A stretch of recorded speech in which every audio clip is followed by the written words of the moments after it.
সংশোধিত ওয়াকফ বিলের বিরোধিতায় গত কয়েকদিন তপ্ত ছিল মুর্শিদাবাদের বেশ কিছু এলাকা। পুলিশ ও কেন্দ্রীয় বাহিনীর সহযোগিতায় ধীরে ধীরে স্বাভাবিক হয়েছে পরিস্থিতি।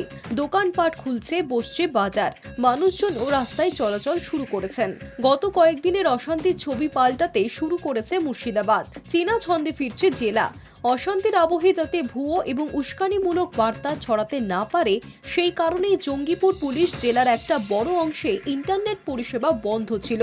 পরিস্থিতি স্বাভাবিক হতেই শামশেরগঞ্জ বাদে জেলার বাকি অংশে ইন্টারনেট পরিষেবা চালু হয়েছে। তবে এখনই 163 ধারা উঠছে না। আপাতত বুধবার সন্ধ্যা 6টা পর্যন্ত 163 ধারা বহাল থাকছে।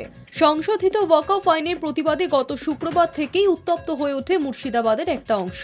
পরিস্থিতি স্বাভাবিক করতে ইতিমধ্যে একাধিক পদক্ষেপ করা হয়েছে পুলিশ প্রশাসনের তরফে। গোয়েন্দা রিপোর্টের ভিত্তিতেই আগাম সতর্কতা হিসেবে মুর্শিদাবাদ পুলিশ জেলার 6টিরও বেশি থানা এলাকায় যৌথ বাহিনী মোতায়েন করা হয়েছে। টহল দিচ্ছে বিএসএফ এবং পুলিশ বাহিনী। একই সঙ্গে অশান্তির কারণে ঘর ছাড়ারাও পুলিশ প্রশাসনের উদ্যোগে ঘরে ফিরছেন। দোকানপাট বাজার যেমন খুলছে, তেমনি রাস্তাঘাটে যান চলাচলও শুরু হয়েছে। কলকাতায় ফিরেছেন বিএসএফ এর শীর্ষ কর্তাও। পরিস্থিতির উপরে কড়া নজরদারি চালাচ্ছেন রাজ্য পুলিশের দায়িত্বপ্রাপ্ত আধিকারিকেরা।